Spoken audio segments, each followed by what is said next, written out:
அதிமுக மீது கூட்டணி கட்சிகள் அதிருப்தியில் இருப்பதாக தகவல் கிடைத்திருக்கிறது. சட்டமன்ற தேர்தலின் முடிவுகளின்படி அதிமுக தோல்வியடைந்திருக்கிறது. இந்த சூழலில் அதன் கூட்டணி கட்சிகள் அதிருப்தியில் இருக்கிறார்கள்.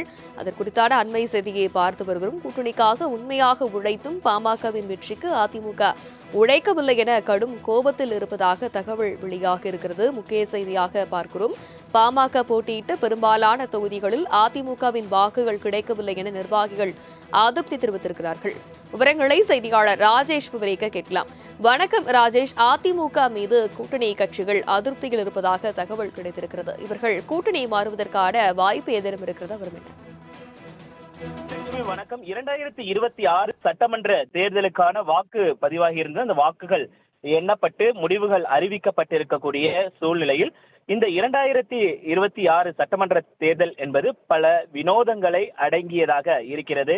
குறிப்பாக 108 தொகுதிகளில் தமிழக வெற்றி கழகம் பெரும்பான்மை இல்லாமல் ஆட்சி அமைக்க முடியாமலும் அவர்கள் இருக்கக்கூடிய சூழ்நிலையில் பல மாற்றங்கள் நிகழலாம் என்று அரசியல் விமர்சகர்கள் தெரிவிக்கக்கூடிய இந்த சூழ்நிலையில் பாமக கடுமையான அதிருப்தியை அதிமுக மீது தொடர்ச்சியாக சமூக வலைதளங்கள் வாயிலாக வைக்கக்கூடியதை பார்க்க முடிகிறது. பாமகவினுடைய நிர்வாகிகளை பொறுத்த வரைக்குமே கிட்டத்தட்ட இந்த 2026 சட்டமன்ற தேர்தலில் அதிமுகவுடனான அந்த கூட்டணி அமைத்து பாமக போட்டியிட்டது. கிட்டத்தட்ட 18 தொகுதிகளில் அவர்கள் போட்டியிட்டு இருந்தார்கள். 4 தொகுதிகளில் அவர்கள் வெற்றி பெற்றிருந்தார்கள். குறிப்பாக பாமக போட்டியிட்ட அந்த 18 தொகுதிகளிலும் அதிமுகவினுடைய ஒத்துழைப்பு என்பது பெரும் அளவில் இல்லை என்ற குற்றச்சாட்டை சமூக வலைதளங்களில் வாயிலாக அவர்கள் வைக்கக்கூடிய அந்த சூழலை நம்மால் பார்க்க முடிகிறது.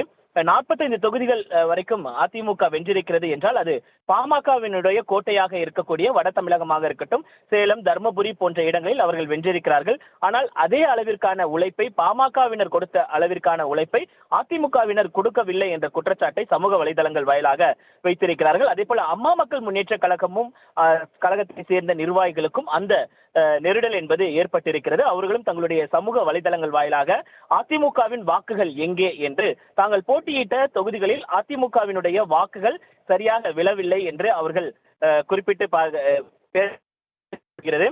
குறிப்பாக திருச்சி மேற்கு தொகுதியில் அம்மா மக்கள் முன்னேற்ற கழகத்தின் சார்பாக போட்டியிடப்பட்டிருந்தது. குக்கர் சின்னம் நின்றது. அங்கு சொற்ப வாக்குகள் என்பதை அவர்கள் பெற்றிருக்கக்கூடிய சூழ்நிலையில் அங்கு பலமாக இருக்கக்கூடிய அதிமுகவின் வாக்குகள் எங்கே என்று அவர்கள் கேள்வி எழுப்புவதை நம்மால் பார்க்க முடிகிறது. ஒட்டுமொத்தமாக ஒரு சூழல் என்பது மாறி வருவதை இது பார்க்க முடிகிறது. ஏனென்றால் தாவேகா ஆட்சி அமைப்பதற்கு இன்னும் 10 தொகுதிகள் வேண்டும். அதற்கான முன்னேற்பாடுகளில் அவர்கள் தொடர்ச்சியாக பேச்சுவார்த்தையில் ஈடுபட்டு வருவதாக தகவல் எல்லாம் வரக்கூடிய சூழ்நிலையில் அதிமுகவை தமிழக வெற்றி கழகத்தை பொறுத்த வரைக்குமே பாமகவிடம் இருக்கக்கூடிய 4 சட்டமன்ற உறுப்பினர்கள், அதே போல அம்மா மக்கள் முன்னேற்ற கழகத்தில் இருக்கக்கூடிய ஒரு சட்டமன்ற உறுப்பினர் மன்னார்குடியை சேர்ந்த எஸ் காமராஜ் ஆகியோர் தாவேகாவிற்கு ஆதரவு அளிக்கும் பட்சத்தில் அது இன்னும் அவர்களுக்கு பலமாக கூடும். அதே போல காங்கிரஸ் உள்ளிட்டவைகளுடன் அவர்கள் பேசுவதாக தகவல் எல்லாம் வெளியாகி இருக்கிறது. எப்படி இருக்கையில் ஒரு அதிருப்தியை தொடர்ச்சியாக பாமக வெளிப்படுத்தி வருவதை நம்மால் பார்க்க முடிகிறது. விவரங்களுக்கு நன்றி ராஜேஷ்.